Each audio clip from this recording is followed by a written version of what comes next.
dengan menetapkan Saudara Insinyur Basuki Cahayapurnama MM alias Ahok sebagai tersangka dan melakukan tindakan pencegahan untuk tidak meninggalkan wilayah Republik Indonesia.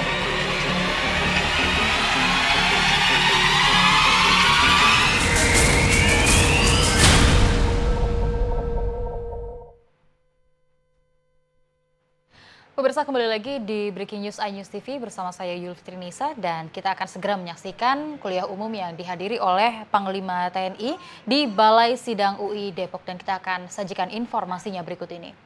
Para mahasiswa ya di UI ini, tetapi sebenarnya latar belakangnya ada latar belakang pribadi saya kenapa saya memberanikan diri di UI. Karena waktu itu tahun 2014 dalam keluarga, istri dan anak saya, strata akademi paling rendah adalah saya. Saya dengan istri saya kalah, dengan kedua anak saya kalah. Pada saat itu anak saya sedang mengambil S2 juga di UI, Psikologi Industri. Jadi kalau ada diskusi, lihat TV di rumah gitu, udah apa sana aja, nggak nyambung. Soal akademik nggak nyambung gitu kan. Akhirnya saya gimana caranya saya mau kuliah lagi, lama banget kan. Akhirnya saya ngasih kuliah di sini.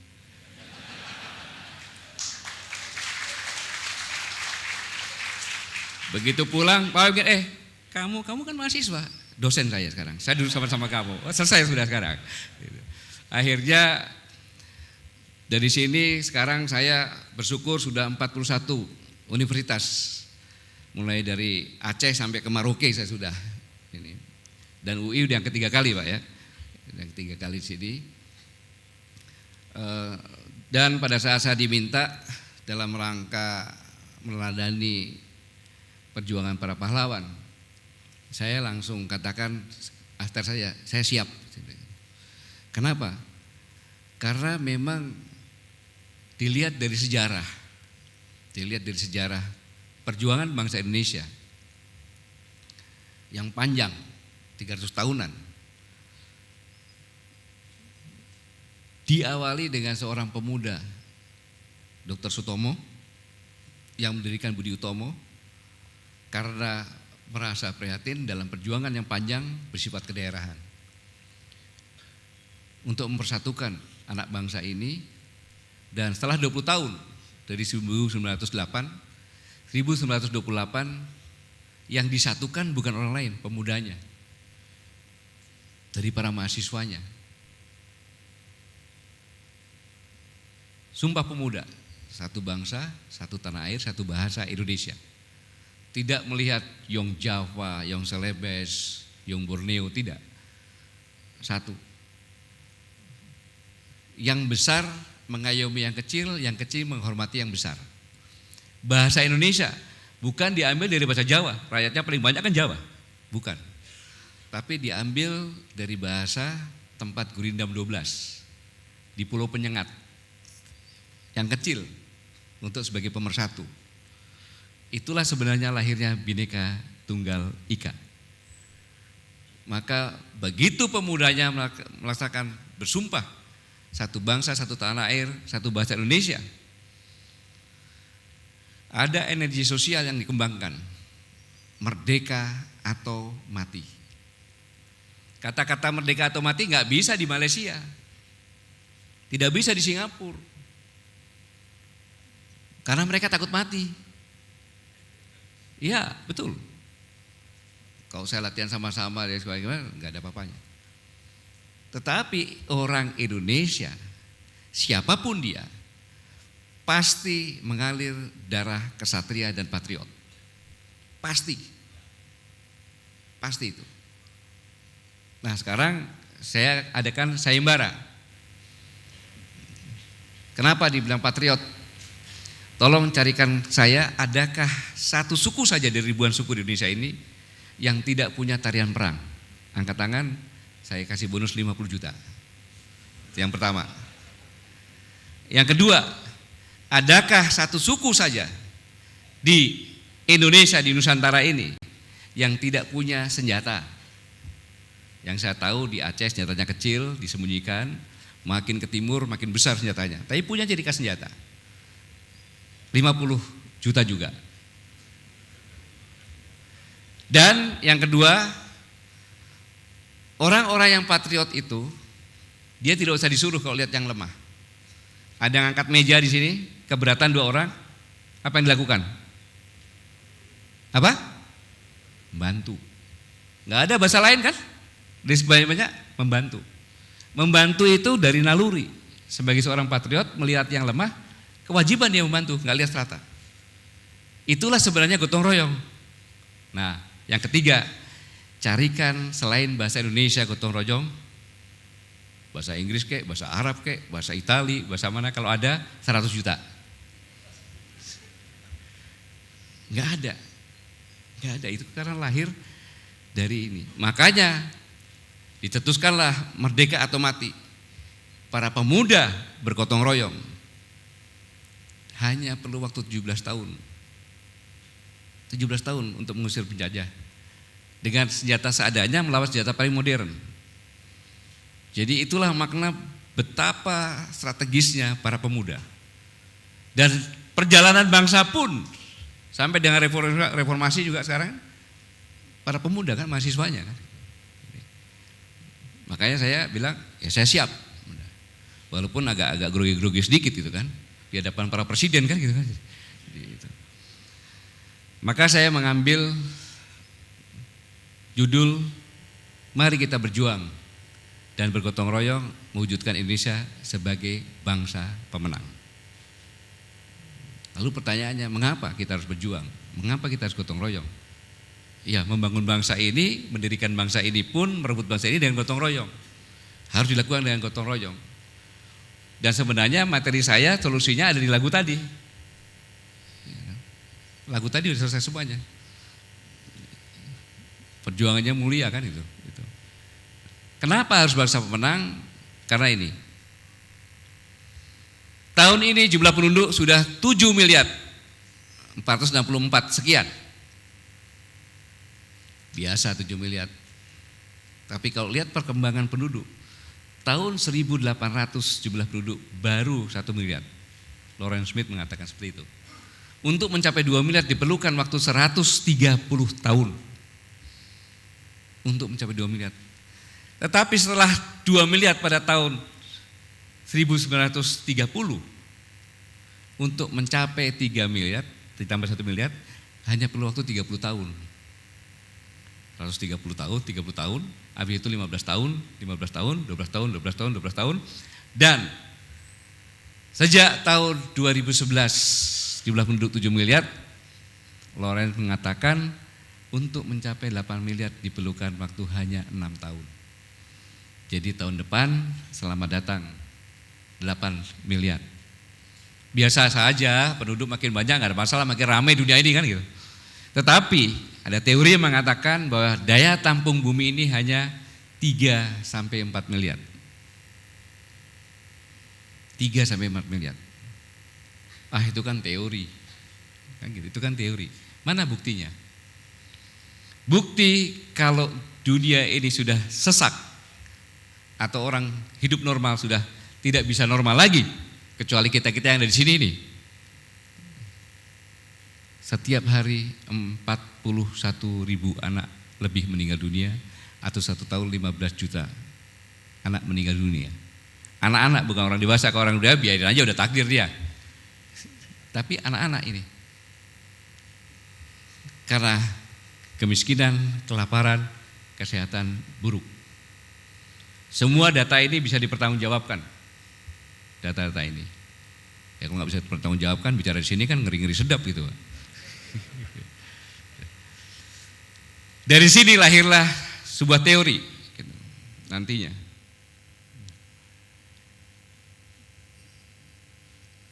$7 miliar pada 2011 ini sangat riskan karena ada teori Thomas Malthus 1879 yang mengatakan bahwa percepatan penduduk seperti deret ukur dan pertambahan makanan seperti deret hitung. Sudah terbukti ini. Penduduk bukan hanya memerlukan makan, tapi energi pun dia perlukan.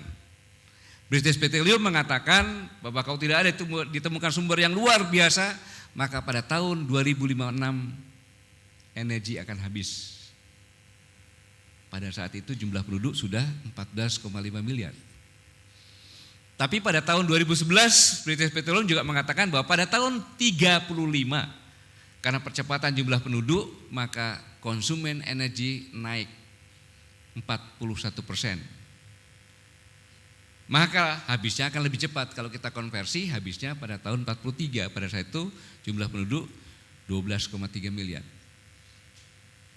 Inilah yang menjadi permasalahan sehingga muncul teori peak oil theory yang mengatakan bahwa jumlah produksi minyak menurun.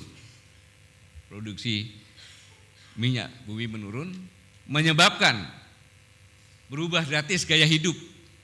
Model bisnis mulai sekarang. Sekarang yang di sini tidak bisa meninggalkan HP-nya kurang dari 10 jam. Tapi rata-rata 18 jam. Bangun tidur bingung lihat kalau HP-nya nggak ada. Baterainya habis saja bingung. Nggak bisa. Ini menyebabkan gaya hidup berubah. Bisnis pun sama. Yang tadinya harus ke warung sekarang cukup telepon Gojek saja. Mau makan apa aja, tunggu sebentar, ada tamu nggak usah pusing-pusing. Telepon, lu mau makan apa? Gaya kan gitu kan? Gue makan gado-gado. Gado-gado apa? Lu gak pilih? Wah gue punya warung kok, tenang aja. Tinggal panggil Gojek, datang. Bisnis pun sama. Saya punya rumah makan warung enak. Padahal saya cuma pakai ruko yang 3,4 aja, kecil. Saya cuma punya karyawan 2. Tapi saya punya data. Gado-gado paling enak di mana, sate paling enak di mana, mie paling enak di mana, nasi goreng paling enak di mana, nasi padang paling enak di mana, makanan macam-macam ada. Saya punya data. Saya apply di Gojek, harus bayar memang. Begitu SMS warung enak buka, pesan gado-gado. Saya tinggal tunjuk aja. Jang, gado-gado 2. Sampai sini bungkusnya saya ganti. Warung enak. Gojek datang anterin. Enggak bayar pajak. Saya tinggal ngambil persentase saja 10% mungkin keuntungannya. Enggak pakai modal. Enggak pakai modal. Bisa ini. Hanya tinggal judulnya aja warung enak, kita cek gado-gado paling enak di mana. Udah paling enak apa enggak ada yang lain udah. Enggak ada yang lain. Ini kalau ada yang seperti ini bayar fee ke saya loh, ide saya itu. Ya ngasih kayak gini kan cari-cari dulu tambahan juga boleh juga Pak. Iya, ini. Inilah yang menyebabkan terjadi krisis ekonomi. Ini yang menyebabkan krisis ekonomi. Kita lihat bukti krisis ekonomi. Pada tahun 2015 pertumbuhan ekonomi Indonesia hanya 4,74%. Yang kuning itu 4,74%. Sangat rendah dibandingkan 2013, 2014, dibandingkan sekarang. Tetapi aneh bin ajaib dan luar biasa. Dihitung dari GDP, Processing Power Parity, kita 8 besar di atas Inggris dan Prancis. Berarti dunia benar-benar dalam kondisi krisis. Makanya pada tahun 2015, kalau kita simak bersama-sama, pajak yang 1.292 triliun tidak tercapai, tekor 200-an lebih, karena hanya 1.008, yang menyebabkan Ditjen Pajak kabur. Karena penghasilan negara ini 72% dari pajak. Pajak bisa dilihat kalau ekspor import positif. Nah kalau ekspor importnya negatif, nggak bisa masuk. Dengan cara apapun juga nggak bisa. Mau diganti 10 kali Ditjen Pajaknya aja nggak bisa. Ini buktinya krisis ekonomi di dunia. Makanya tahun sekarang ada tax amnesty. Ini buktinya. Selanjutnya menyebabkan depresi ekonomi. Depresi ekonomi seimbang dengan peningkatan kejahatan dan konflik. Buktinya konflik kita lihat. Mulai dari Libya, Mesir, Irak, Kuwait, terus Syria, Yaman, Kongo, Sudan, semua konflik.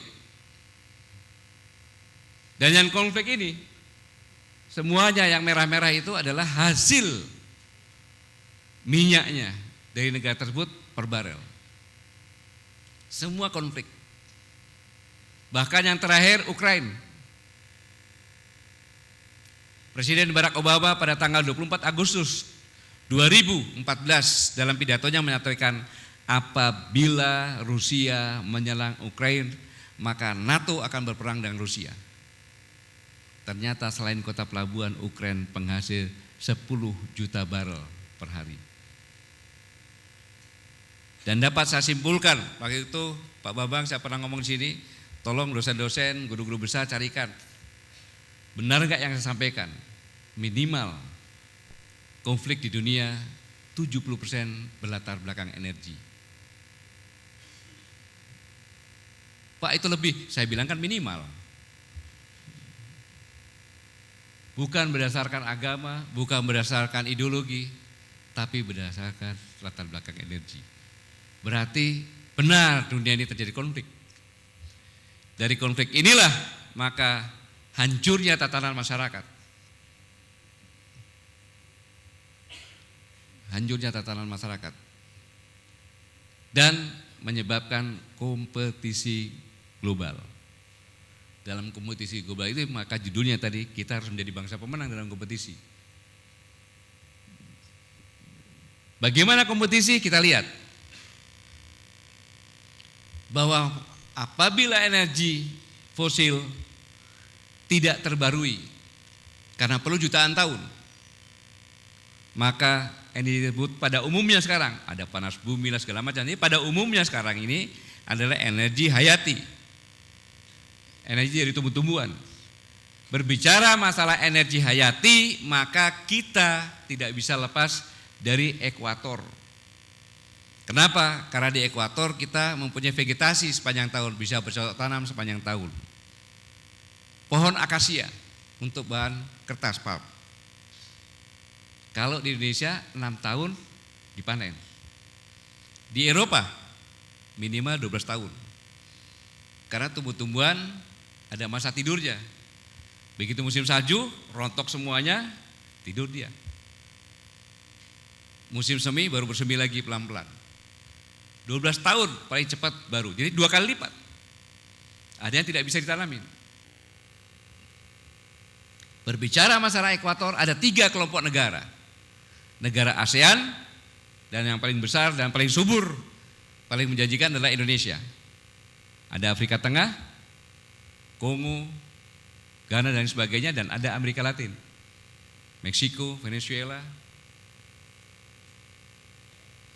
Yang menyebabkan kompetisi global adalah bahwa pada tahun 2043 nanti energi habis, jumlah penduduk 12,3 miliar. Yang tinggal di luar ekuator 9,8 miliar. Bayangkan yang saya sampaikan tadi, daya tampung bumi untuk orang hidup normal hanya 3-4 miliar. Sekarang ada 12,3 miliar. 3 kali lipat lebih. Pada saat jumlah penduduk baru 7 miliar saja, 41 ribu anak meninggal dunia per hari atau 15 juta per tahun. Itu makanan untuk makanan, energi untuk energi. Nah sekarang, makanan sebagian untuk energi, sebagian untuk makan. Dan yang tinggal di ekuator hanya 2,5 miliar. Sudah dipastikan yang 9,8 miliar yang krisis pangan, krisis energi, dan krisis air atau ekonomi akan mencari makan di 2,5 miliar di tempat kita juga. Pada saat saya sampaikan di Bariurung, pada saat